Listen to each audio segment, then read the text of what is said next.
14 मई को गुरु का राशि परिवर्तन होने वाला है और गुरु का ये राशि परिवर्तन मिथुन राशि के लोगों के लिए किस तरह के प्रभाव देगा, चलिए जानते हैं विस्तार से।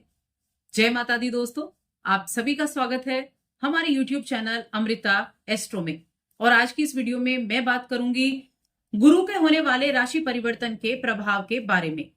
देखिए, मई का महीना है और इस महीने में दो बड़े ग्रहों का राशि परिवर्तन है। सबसे पहले गुरु का राशि परिवर्तन होगा, उसके बाद राहु और केतु का राशि परिवर्तन होगा। दोनों ही बहुत महत्वपूर्ण भी हैं। और गुरु के बारे में अभी आपने काफी सुना भी होगा, पढ़ा भी होगा कि गुरु अतिचारी होने वाले हैं। तो ये अतिचारी गुरु क्या है, इसका भी हम जानेंगे। साथ में गुरु अगले 1 वर्ष तक आपको क्या देने वाले हैं, इसके बारे में भी जानेंगे। क्या सावधानी रखनी है, क्या करना है और क्या नहीं करना है, ये भी हम जानेंगे।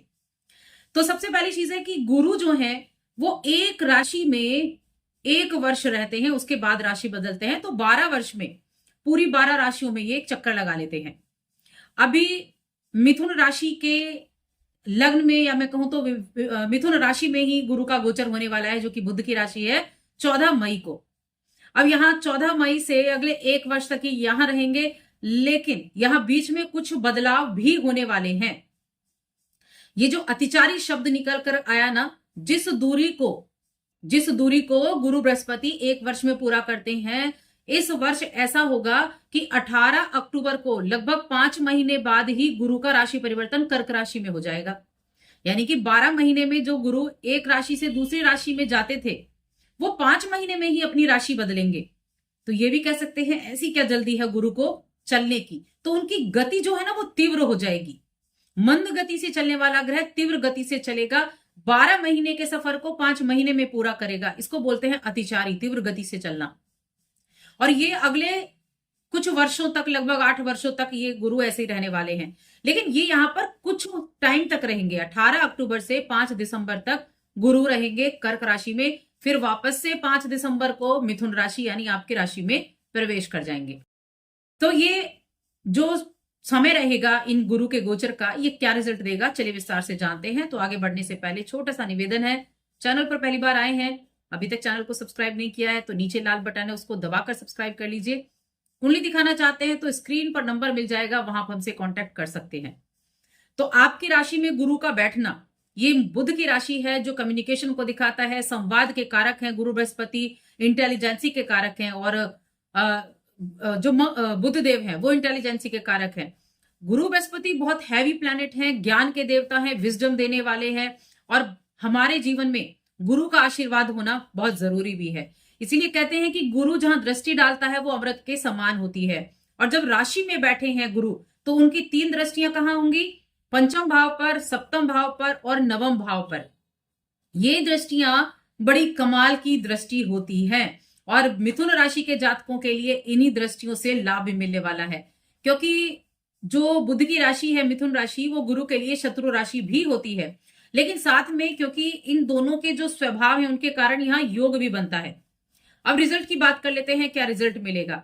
सबसे पहली चीज तो आपके व्यक्तित्व पर सबसे ज्यादा असर होगा, आपके मन पर सबसे ज्यादा असर होगा। ये हम अगर चंद्र राशि की बात करें तो मिथुन राशि हो गई, तो मिथुन राशि के मन पर गुरु बृहस्पति आए तो मन में सबसे ज्यादा, आपके व्यक्तित्व पर सबसे ज्यादा इसका प्रभाव देखने को मिलेगा।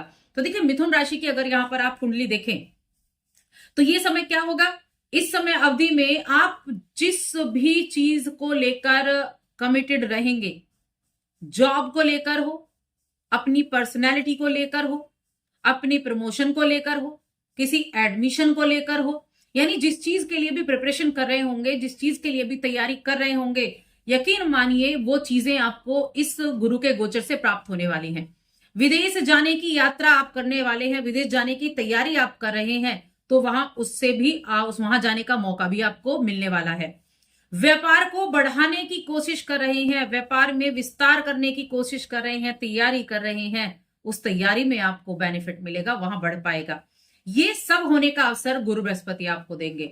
अब इनकी पंचम दृष्टि की बात करते हैं, यहां से पंचम भाव को देखेंगे। पंचम भाव क्या, तुला राशि जहां 7 नंबर लिखा है, यहां पंचम पर दृष्टि होगी। पंचम भाव संतान का है, पंचम भाव शिक्षा का है, पंचम भाव शिक्षा और प्रेम का भी है।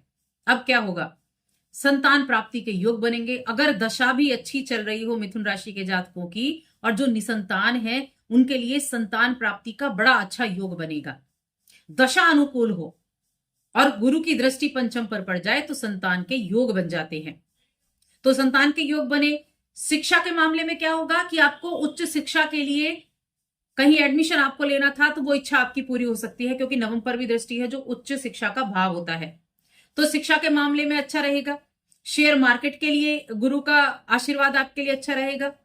और कहीं ना कहीं जो कम्युनिकेशन के कारक हैं बुधदेव और विजडम देने वाले गुरु बृहस्पति है, ये इस ऐसी सेक्टर में भी आपको रिजल्ट दिलाएंगे। शेयर मार्केट हो गया, फाइनेंस की चीजें हो गई, या फिलॉसफी का काम हो गया, तो ऐसी चीजों में भी आपको लाभ देखने को मिलेगा। फिर सप्तम पर दृष्टि जाती है बृहस्पति की। सप्तम भाव सामने वाले घर को देखते हैं जहां 9 नंबर लिखा है। 9 नंबर लिखा है, यहां पर गुरु की दृष्टि जाएगी जो गुरु की अपनी राशि है, धनु राशि। अब ये सप्तम भाव है तो वैवाहिक जीवन आपका अच्छा रहेगा। जीवन साथी का किस तरह से आपको पूर्ण सपोर्ट मिले इस पर आपको काम करना होगा। जीवन साथी बहुत सपोर्टिव भी रहेगा। बिजनेस के लिए बहुत अच्छा है, आपको बिजनेस करने के मौके मिलेंगे, बिजनेस को बढ़ाने के मौके भी मिलेंगे। सप्तम भाव विवाह का भी है, विवाह के प्रस्ताव आएंगे। वैवाहिक जीवन अच्छा रहेगा, नए विवाह के योग बनेंगे। यानी कि जो अविवाहित हैं, विवाह करना चाहते हैं तो विवाह के योग भी उनके लिए बनने वाले हैं। तो ये यहां पर इस सप्तम भाव से रिलेटेड चीजें भी अच्छी रहेंगी। फिर इनकी तीसरी दृष्टि यानी कि इनकी नवी दृष्टि जो है वो कहां गई, भाग्य भाव पर। ये जहां पर 11 नंबर लिखा है, जहां पर राहु भी गोचर कर जाएंगे आने वाली 18 तारीख को। तो यहां नवम भाव धर्म का भाव होता है। नवम भाव धर्म का, भाग्य का, पिता का, उच्च शिक्षा का, ट्रांसफर का, विदेश का, इन सभी का भाव है। तो इन सब में आपको अच्छे लाभ मिलेंगे। माता पिता का सुख मिलेगा, माता पिता का सपोर्ट मिलेगा, महत्वाकांक्षाएं बढ़ेंगी, फोकस बढ़ेगा। धार्मिक यात्राएं हो सकती हैं, यात्रा का योग भी बनेगा। विदेश यात्रा हो सकती है, विदेश यात्रा का योग भी बनेगा। ये समय अवधि ऐसी होगी जब आप अपने संबंधों पर भी ध्यान देंगे। ये सब अच्छा रहेगा। साथ में देखिए छोटे भाई बहन हैं, बड़े भाई बहन है, उनका सपोर्ट मिलेगा, उनसे कुछ सीखने को मिलेगा, उनसे लाभ की प्राप्ति होगी। यानी आप ये कह सकते हैं कि मिथुन राशि के लोगों के लिए ये गोचर वाकई में बहुत अच्छा होने वाला है। लेकिन यहाँ कुछ चीजें ऐसी भी हैं जहां आपको सावधानी भी रखनी होगी।